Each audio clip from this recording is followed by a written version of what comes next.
I don't think my outlook on life has changed really at all. I can pretty much see the silver lining in anything. We knew that the disease I have is slowly damaging my kidneys. We just didn't really know the cause of it. The care I received before coming to the Mayo Clinic, there seemed to be very little proactive investigating as to, let's be more specific, let's go a little bit further to figure out what this might be. When we got married, I knew he had a kidney disease, but neither of us expected it to be as serious as it was so early. You know, there's a potential for me having a transplant in 5 years, 10 years, 6 months, we don't know.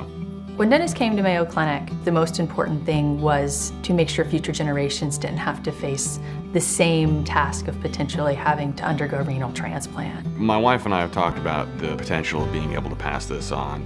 Is it right to do that knowing there's a possibility for, our children to have this disease? The question was just what exactly is causing the kidney disease. They said, look, we want to run some tests, we want to do another biopsy, we want to figure out what this is.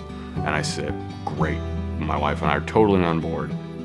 We actually went with something called whole exome sequencing, which took the participation of him, his father, and his brother to actually identify the FN1 gene mutation within the family. They found that gene, and it turns out, sure enough, it was mutated. Now that we've gotten the test results back and we know the gene that is affecting him, we can make an informed decision about having a kid.